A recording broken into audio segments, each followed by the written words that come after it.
He visto muy de cerca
Señor, te damos gracias porque nos permite, Señor, venir ante ti, Señor, al trono de la gracia, recibir misericordia, oportuno socorro, Señor. Venimos, Señor, confesando, Señor, que hemos pecado contra ti. Pero sabemos que tu palabra dice que tú eres fiel y justo para perdonar y para librarnos de todo mal, Señor. Creemos en ello. Creemos en ello y te pedimos nos perdones, nos limpies, nos purifiques. Y queremos que hoy tu Espíritu Santo abra nuestro entendimiento. Suplicamos por ello. Rogamos que abra nuestro entendimiento. Y que esa palabra realmente cambie nuestros corazones. Solo tú, Señor, puedes hacerlo. Por eso clamamos, suplicamos, rogamos que obres en nuestras vidas, que nos muestres cómo seguirte, cómo caminar tras tus huellas, y que esta palabra, Señor, transforme hoy nuestros corazones. Gracias, Señor. Gracias de antemano porque sabemos que vas a obrar. Y gracias, Señor, por darnos la oportunidad, Señor, de ser hijos tuyos. En el nombre de Cristo Jesús, amén y amén. Vamos a abrir nuestras Biblias en Mateo.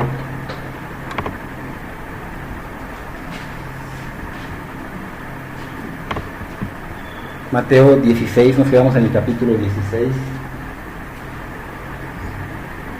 Hoy vamos a ver del 21 al 28. El tema de hoy, el Señor Jesús revela a sus discípulos cómo iba a concluir su misión. Tomaremos nuestro estudio de Mateo 16, finalizando el capítulo.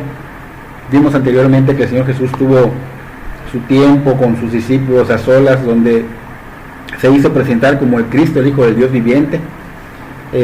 Esto se le reveló a Pedro, ¿recuerdan? Y Pedro hizo esa declaración. Pero hoy veremos la primera mención que se hace en el Evangelio de Mateo sobre la crucifixión, mostrándonos que eran los últimos días del ministerio del Señor Jesús y enseñándonos qué camino iba a tomar el Señor Jesús, ese camino de muerte, su muerte y su resurrección. Vamos a leer en Mateo 16, 21.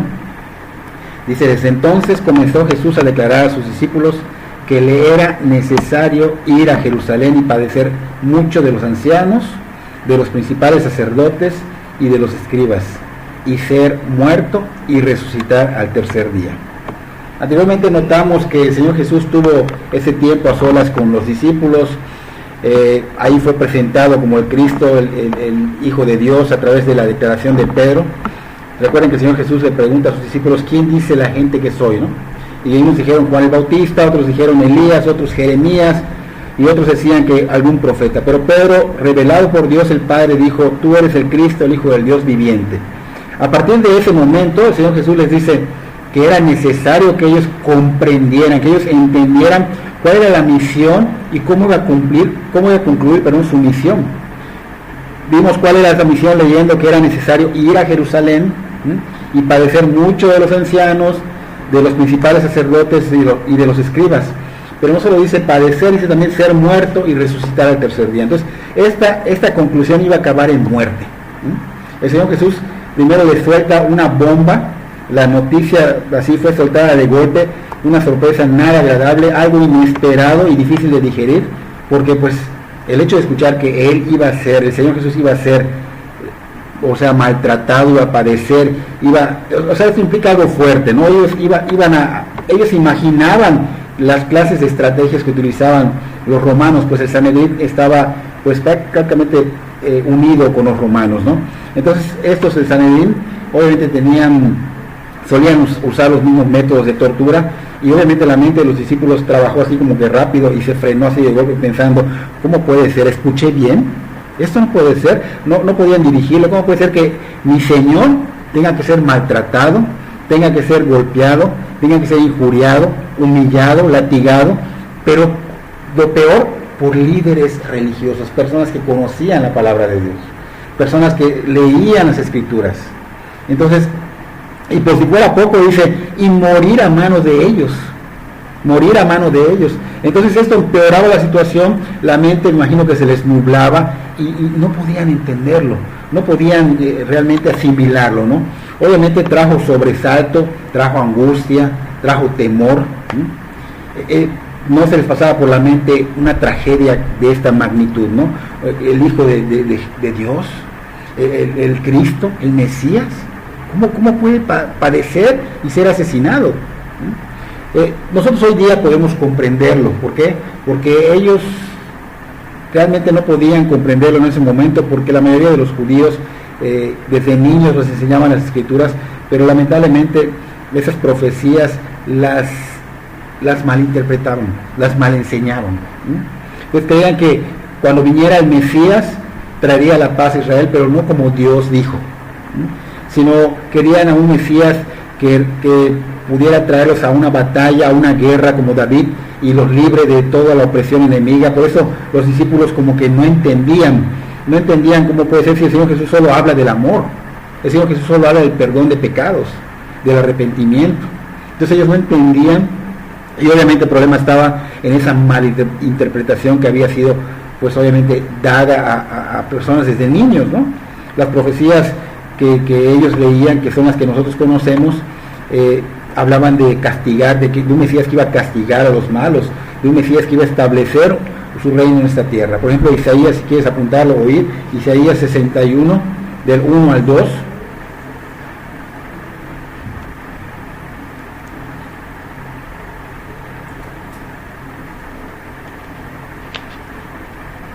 Habla de que dice: el Espíritu de Jehová, y el Señor está sobre mí, porque me ungió Jehová, me ha enviado a predicar buenas nuevas a los abatidos, a vendar a los quebrantados de corazón, a publicar libertad a los cautivos y a los presos apertura de la cárcel. 2. A proclamar el año de la buena voluntad de Jehová. Hasta allá estamos bien, pero lo que sigue es lo que causaba controversia, y ellos tomaban esto de una manera literal. Pensaban que el Mesías iba a llegar a ser lo siguiente: el día de venganza del Dios nuestro, a consolar a todos los enlutados. Esto es lo que dice Isaías 61, 1 y 2, y obviamente ellos pues pensaban que iba a venir no a traer solo la sanidad de ellos, sino que también al mismo tiempo iba a traer esa liberación del pueblo de manera de guerra, ¿no? de manera de batalla, ¿no? Ellos pensaban que el Señor vendría con espada, ellos pensaban que el Señor vendría a traer venganza de parte de Dios, ¿no? Traer juicio. Entonces no esperaban un Mesías como el Señor Jesús, no esperaban un Mesías que fuera humilde de corazón, que sea manso, sino esperaban una guerra contra el Imperio Romano para salir de la opresión de Roma, ¿no? El problema que vemos en estos pasajes obviamente no armoniza, porque por un lado Isaías estaba profetizando a un Mesías victorioso que traería el día de la venganza, y establecería un reino perpetuo. Pero por otro lado, si vamos a Isaías 53, nos dice que fue herido por nuestras rebeliones. Isaías 53, del 1 al 9, si quieren leerlo luego en su casa, pero si quieren estar allá para seguir, hay una parte donde dice que él es despreciado, desechado, varón de dolores, experimentado fue y menospreciado. No lo estimamos, dice. Aún así llevó nuestras enfermedades y sufrió nuestros dolores, y herido fue por nuestras rebeliones, molido por nuestros pecados. Todo eso se encuentra en ese espacio, en ese tema. Isaías 53 es prácticamente la profecía cumplida de Cristo en la cruz. Entonces vemos cómo dice que el castigo de nuestra paz fue sobre él, por su llaga fuimos curados, mas Jehová cargó en él el pecado de todos nosotros, y angustiado y afligido no abrió su boca, como cordero fue llevado al matadero. Entonces no armonizaba, ¿no? Entonces vemos que son dos profecías aparentemente contrarias, pero la palabra de Dios no se contradice.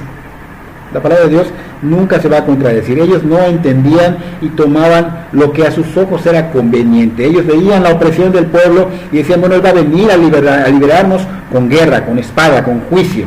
El Señor va a vengarse.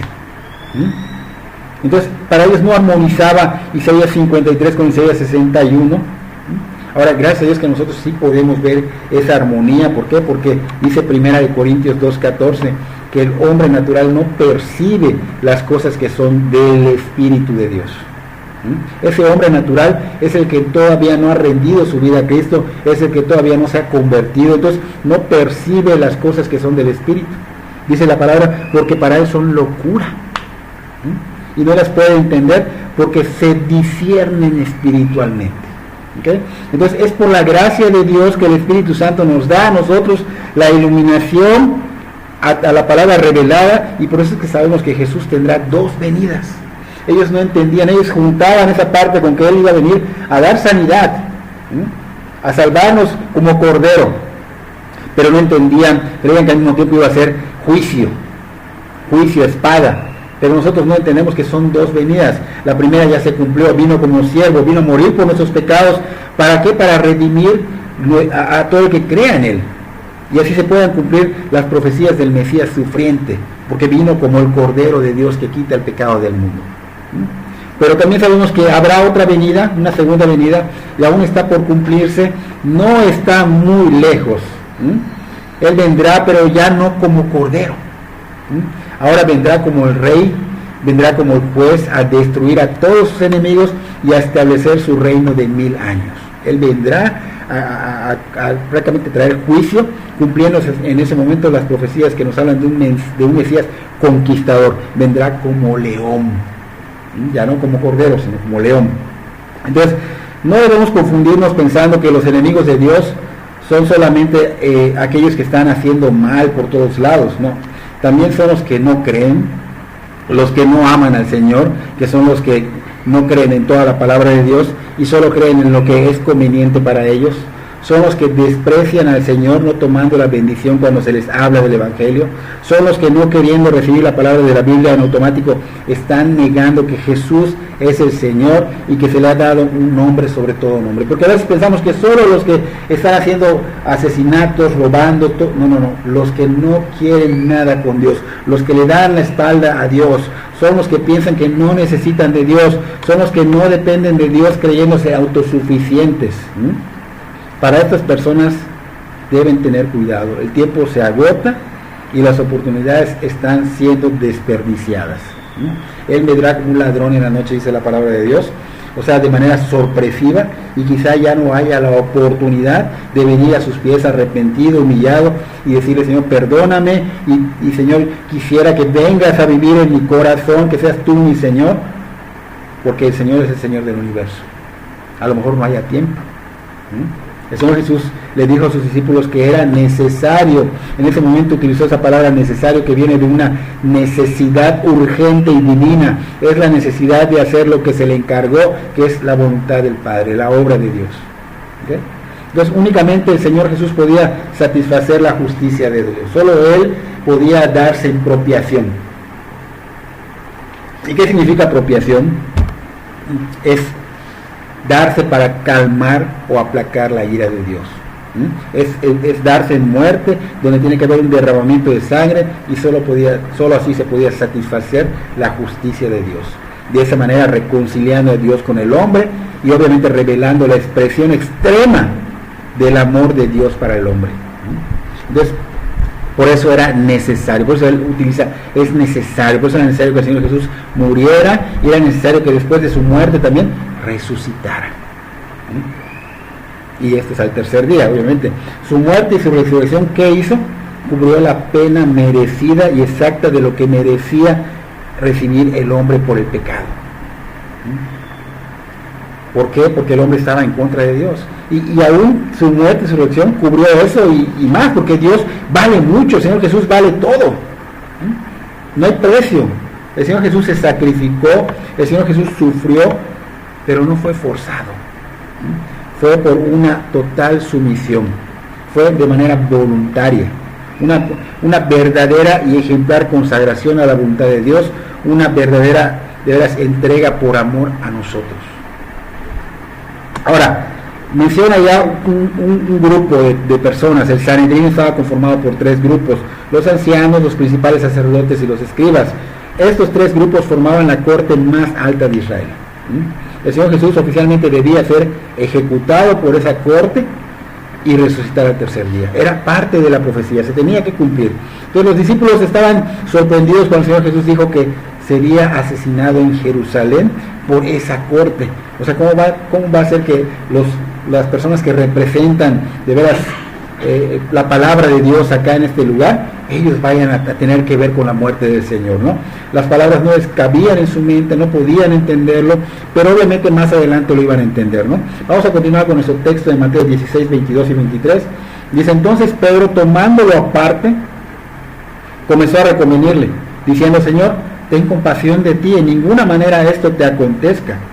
Pero él, volviéndose, dijo a Pedro: quítate delante de mí, Satanás, me eres tropiezo, porque no pones la mira en las cosas de Dios, sino en las cosas de los hombres, ¿no?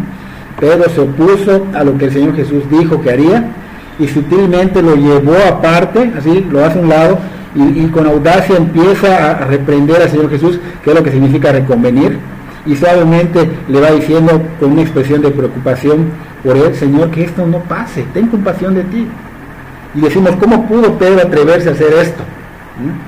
Nosotros diríamos que nunca haríamos esto, pero créame que sí lo haríamos. Pedro, al que se le había revelado que Jesús era el Hijo del Dios viviente, al que se le habían dado las llaves para abrir la puerta de la fe a los judíos y a los gentiles, al que se le había dado la mayordomía, no el señorío, la mayordomía, tuvo la suficiente confianza para decirle al Señor que estaba equivocado. Señor, estás mal, estás equivocado. Él consideraba que ir a Jerusalén y ser asesinado en manos de estos religiosos era un error. Y veamos qué pasos estaba siguiendo Pedro, para ver si no estamos siguiendo los mismos pasos de Pedro, ¿okay? Primero vemos que Pedro confiesa que el Señor es el Mesías, ¿no? Segundo, vemos que el Señor Jesús complementa a Pedro diciéndole: Dios te lo ha revelado. Luego el Señor Jesús habla de un sufrimiento inminente, o sea que algo que tenía que suceder, algo que no podía detenerse y que tenía que morir y resucitar. Entonces, como respuesta a esto, Pedro, ¿qué hace? Siente que no está bien lo que está diciendo el Señor Jesús, y como Dios Padre le había revelado unas palabras para declarar, sintió que él era espiritual, sintió que él ya tenía la dirección de Dios totalmente, y empezó a reprender con diciéndole: Señor, no vayas, no, o sea, ten misericordia, ¿cómo vas a ir a sufrir? Pero él no lo estaba haciendo con mala intención. Sin embargo, ¿qué hizo el Señor Jesús? Antes de que Pedro siga, lo detiene, lo interrumpe, lo para en seco. Entonces, podemos ver claramente que Pedro tuvo la audacia para reprender al Señor Jesús.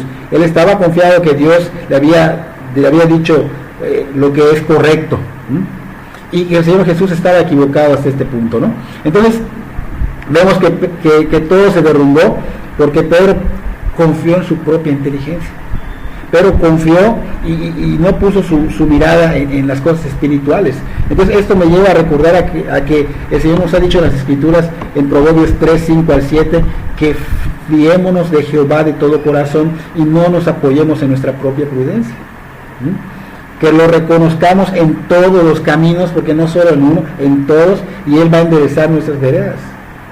Y que no seamos sabios en nuestra propia opinión, que tengamos temor a Jehová y apartémonos del mal. O sea, en ese punto no se alineó Pedro a las Escrituras.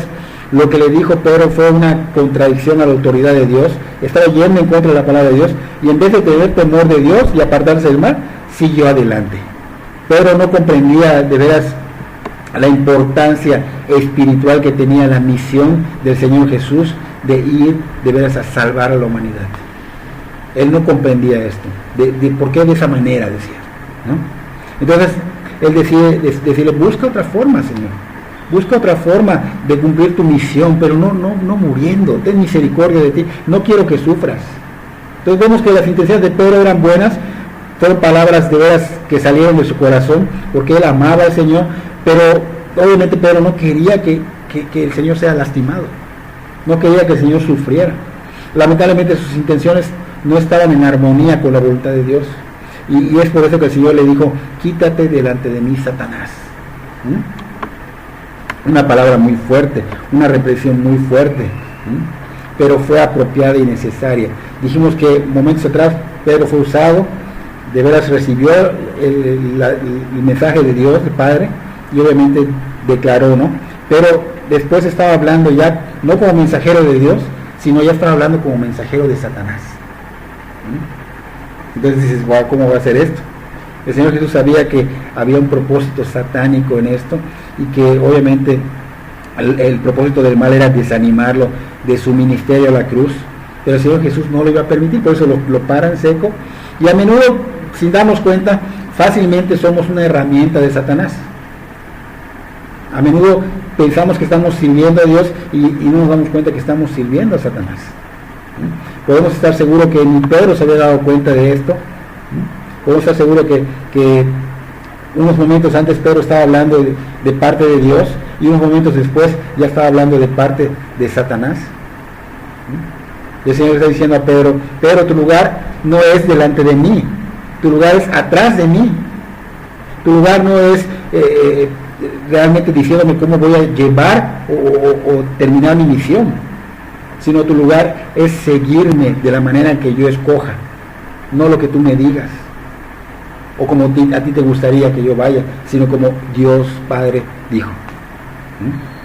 Entonces le dijo, no pones la mira en las cosas de Dios, sino en las cosas del hombre, ¿no?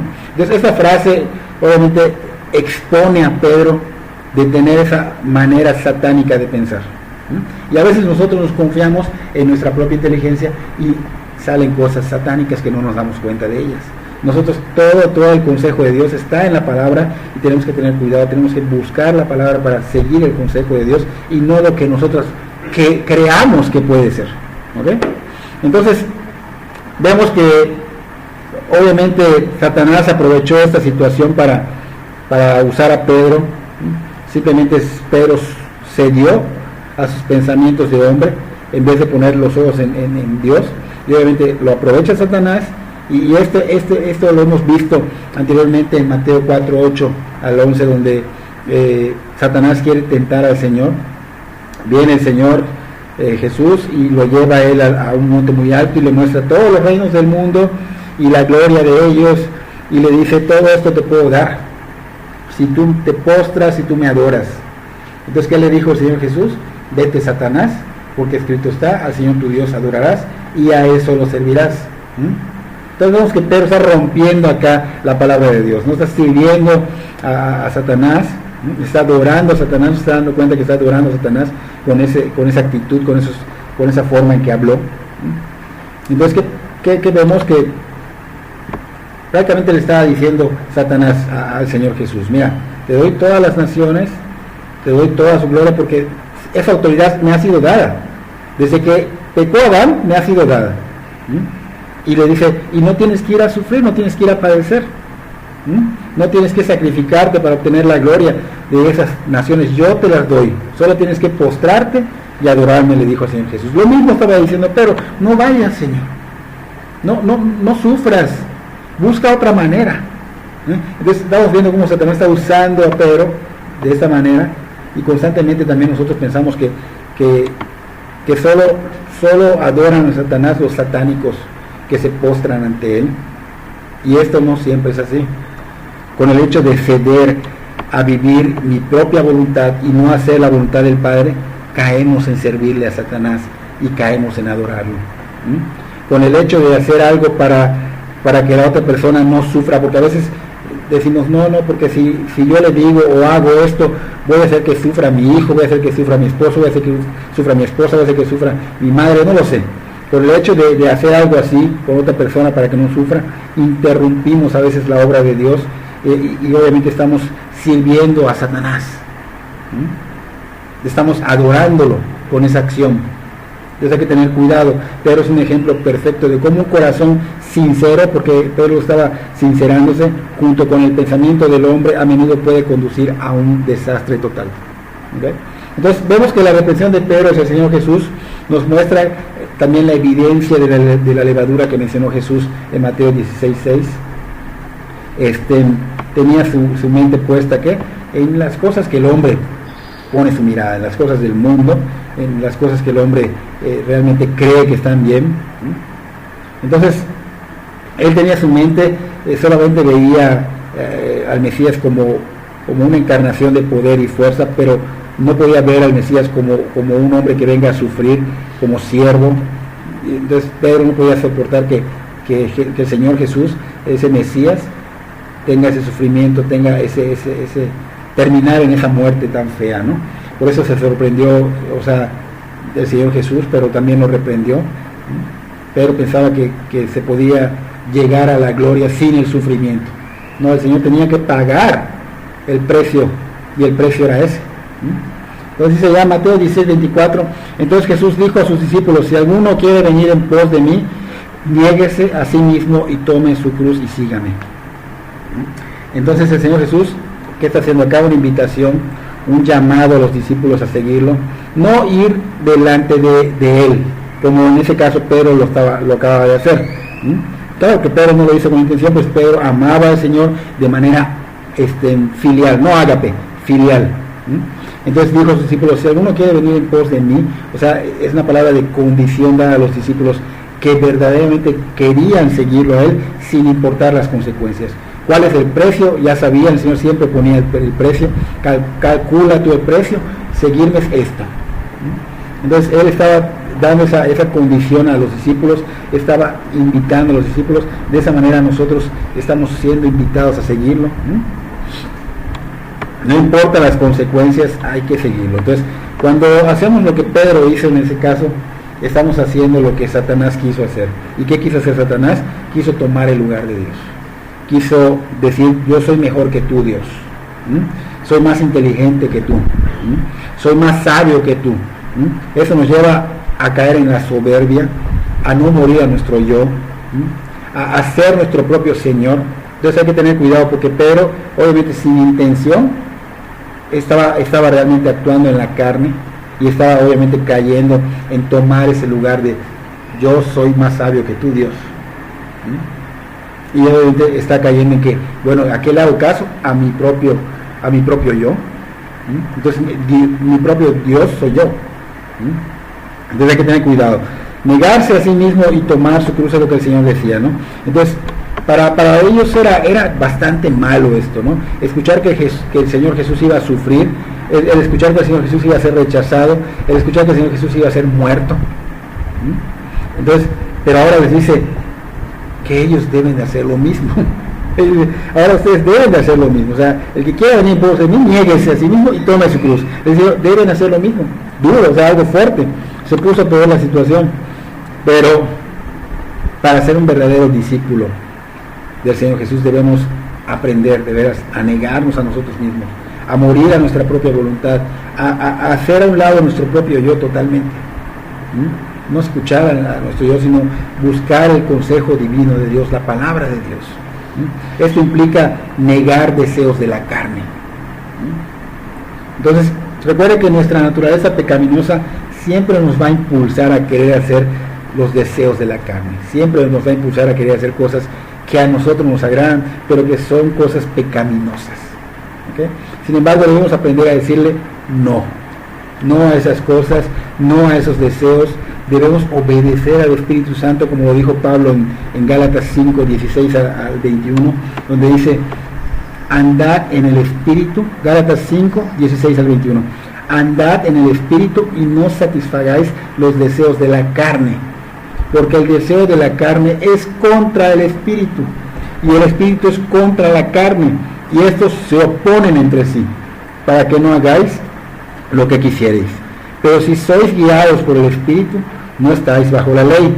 Y manifiestas son las obras de la carne, que son adulterio, fornicación, inmundicia, lascivia, idolatría, hechicerías, enemistades, pleitos, celos, iras, contiendas, disensiones, herejías, envidias, homicidios, borracheras, orgías y cosas semejantes a estas, acerca de los cuales os amonesto, como ya los he dicho antes, que los que practican tales cosas no heredarán el reino de Dios. De todas estas cosas, obviamente hay que tener cuidado nosotros, no dejarnos llevar por nuestros propios deseos que son de la carne. Debemos aprender a decirles no a esos deseos. Debemos más bien obedecer a la palabra, al Espíritu Santo. Él nos redarguye y la palabra la tenemos enfrente de nosotros para seguir en obediencia a la palabra. Los discípulos no veían el interés que tenía el Señor Jesús por ellos, de que sus seguidores deban seguirlo. Está mostrando interés el Señor Jesús de que lo sigan, Pero ellos decían, ¿cómo va a ser que tengas interés el Señor por nosotros si nos está diciendo que los sigamos a morir? Pero obviamente no está diciendo, ve a la cruz a morir directamente. Aunque a veces implicaba eso, ¿no? Pero obviamente sí le decía morir a su yo, morir a su propia voluntad, morir a lo que los deseos de la carne salen, negarse a eso, es decir, no más a esto y ser guiados por la palabra y el Espíritu de Dios, ¿no? En ocasiones pensamos que el Señor de veras quiere cosas malas para nosotros, cuando es lo contrario. Aunque parezca malo, es bueno para nosotros, porque el Señor Jesús nunca tiene pensamientos de mal hacia sus seguidores, pensamientos de bien tiene el Señor. Entonces a veces parece malo, pero no es malo, es bueno, ¿no? Así que los que somos seguidores de Cristo debemos negarnos a los deseos de la carne, porque no podemos ser gobernados por esa naturaleza pecaminosa. Ya el Señor nos ha librado de esa esclavitud. Entonces nos dice que debemos negarnos de veras a nosotros mismos, pero también nos dice que tomemos esa cruz. Y la vida cristiana requiere de esfuerzos. La vida cristiana requiere de negaciones, y muchas veces tenemos que renunciar a nuestra comodidad, muchas veces tenemos que renunciar a nuestros sueños. ¿Por qué? Porque a veces esos sueños o esas comodidades van a veces contrarias a la voluntad de Dios. No siempre, pero sí, a veces puede ser que tengas un anhelo que es la voluntad de Dios.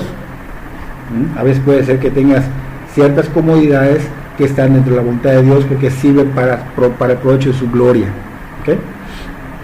Entonces, tenemos que perseverar en realmente esforzarnos. Recuerden, requiere de esfuerzos, de negaciones. En ocasiones tenemos que perseverar en la enfermedad, en ocasiones tenemos que perseverar en la escasez, en ocasiones en medio de la adversidad tenemos que perseverar, y a veces tenemos que enfrentar hasta un martirio, ¿no? Entonces todos los discípulos sabían que el Señor Jesús estaba refiriendo a cuando dijo tomar su cruz, y ellos sabían que tomar su cruz era ir, la cruz de hecho era un instrumento implacable de la muerte, y era ir y no regresar, era morir. Entonces la cruz tenía ese mensaje, ¿no?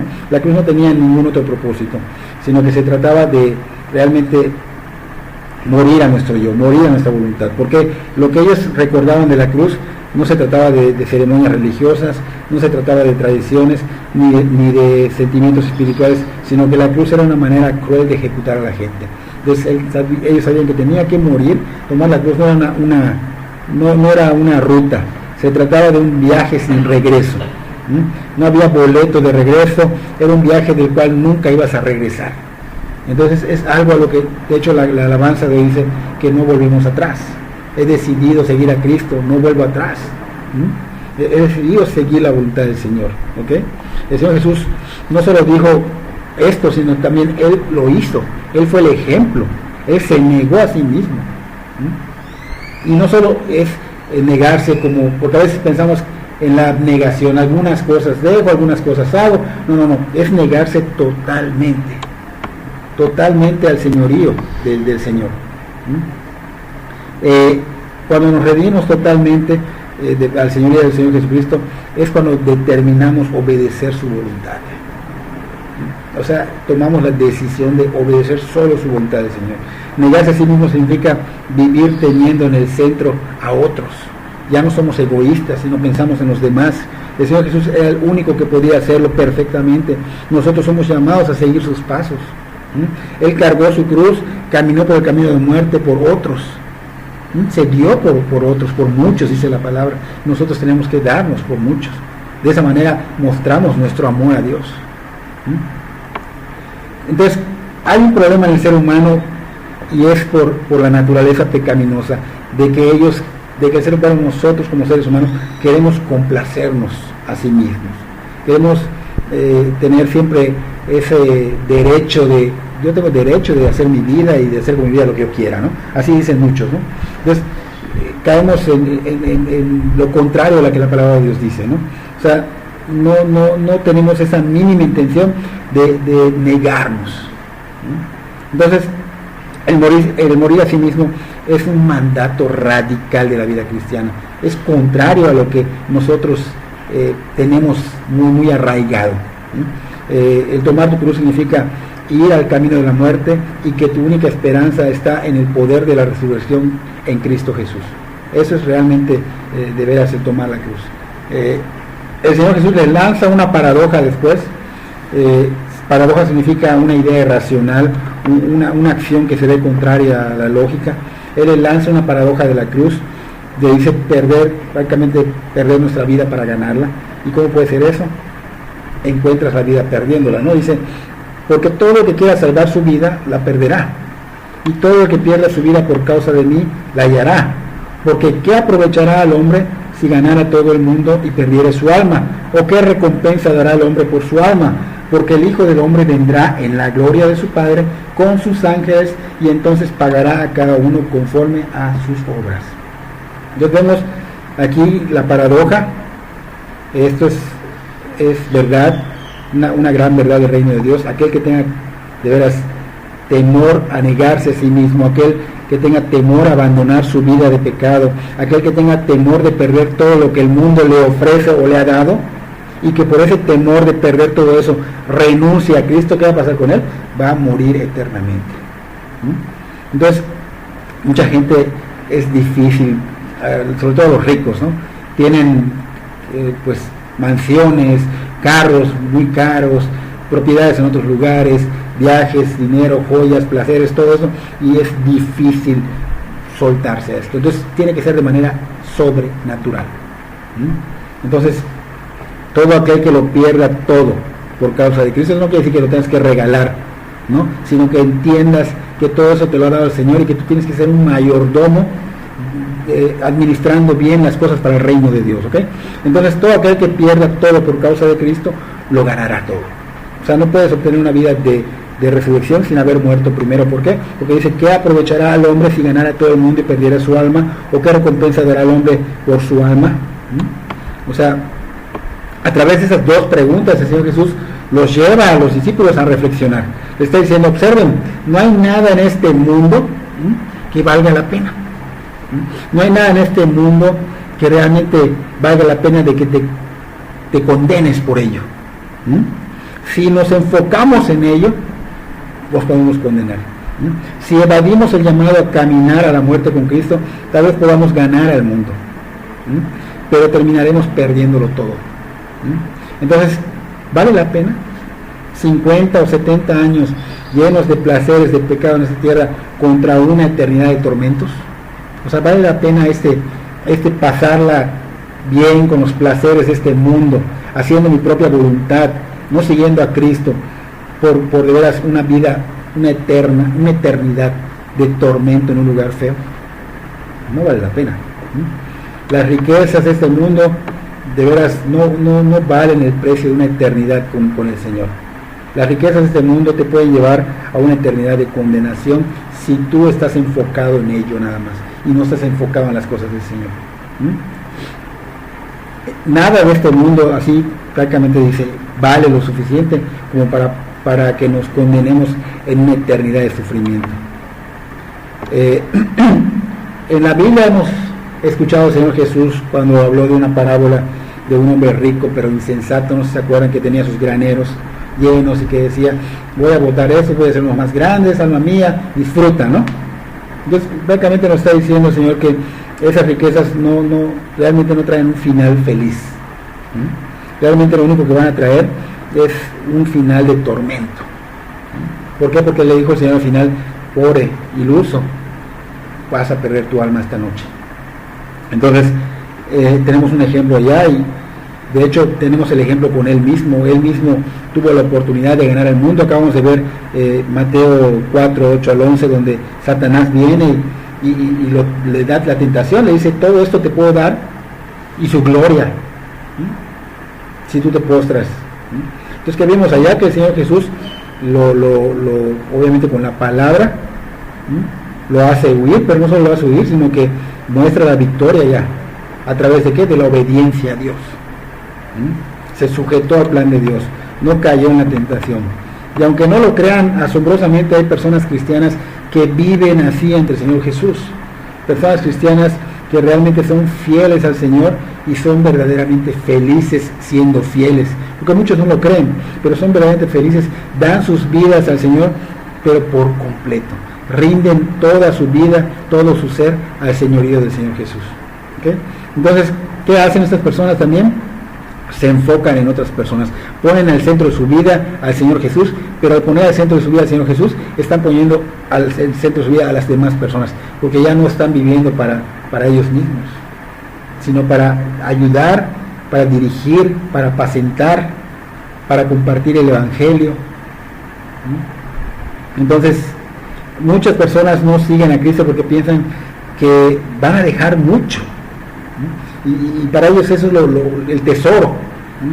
Entonces, la verdad, se tiene que renunciar a todo por Cristo, y esto no es algo que se pueda hacer humanamente, es sobrenatural.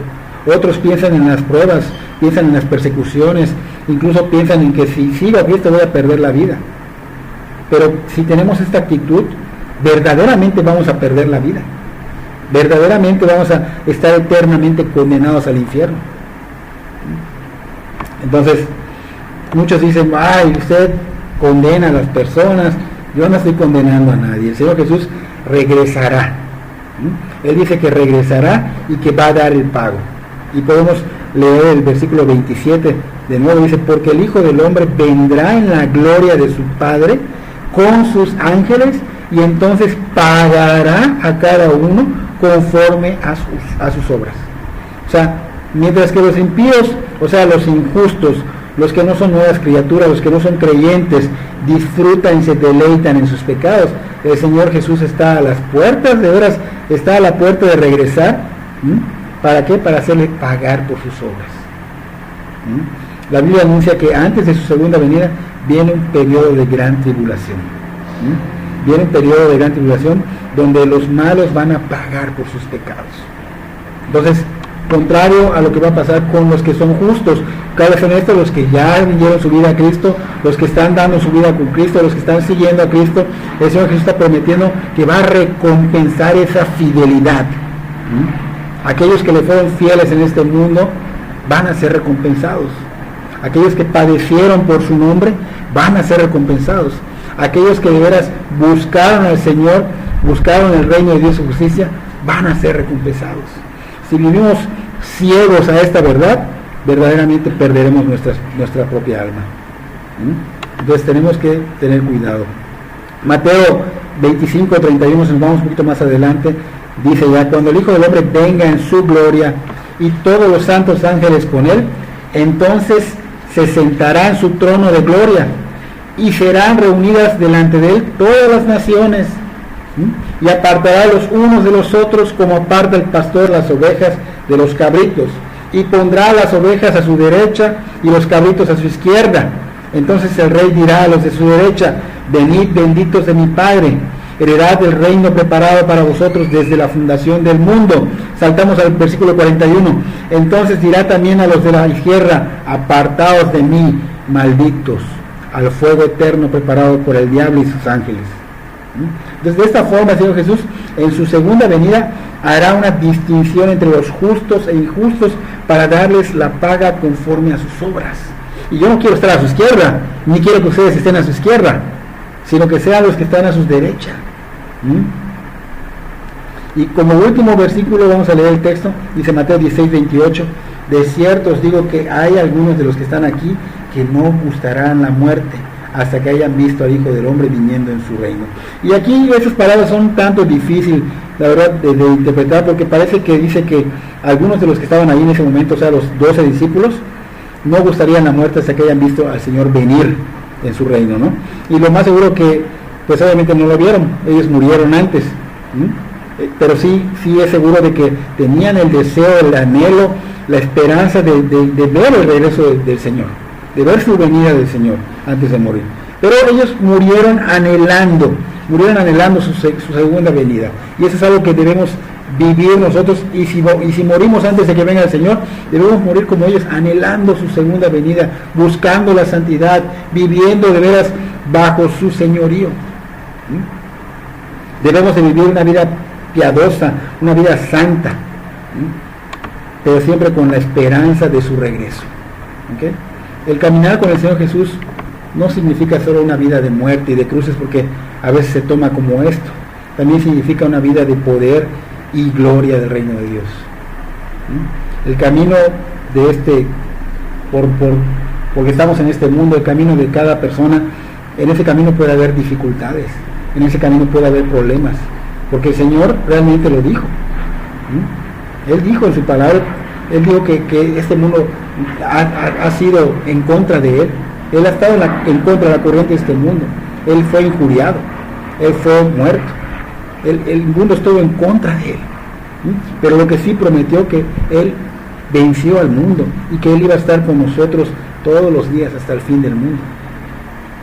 Y Él ha vencido al mundo, y al final cuando venga, o vayamos antes, porque también podemos morir antes, pero nos va a dar vida eterna, nos ha dado la esperanza, la salvación de esa vida eterna, pero esa vida eterna estaremos junto con el Señor, porque si no estamos con el Señor no vale la pena. Estaremos junto con el Señor Jesucristo en su gloria. Entonces debemos dar gracias de veras al Señor por todo esto. Vamos a ponernos de pie y dar gracias en oración.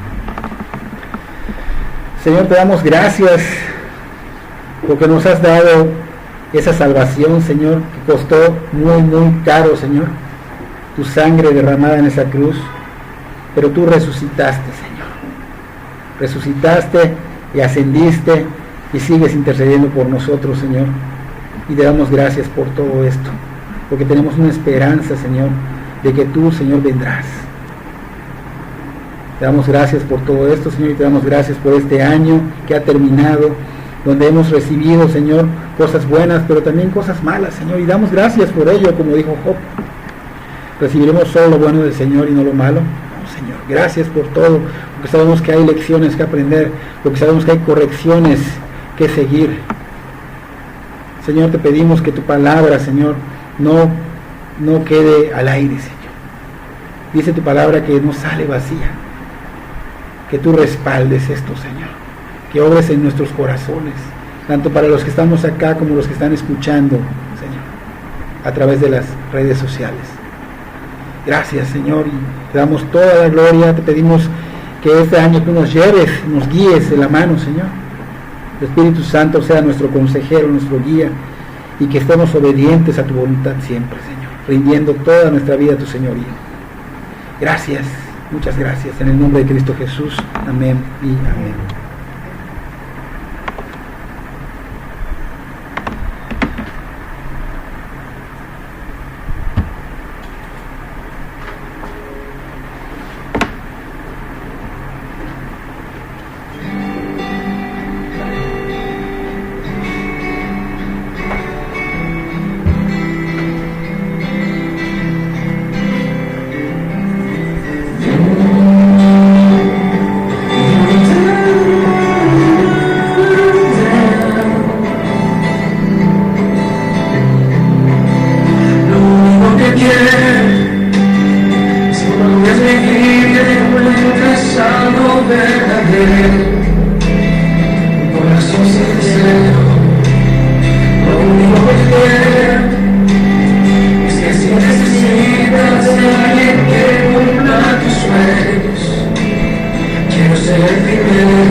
Ya no más, si cada día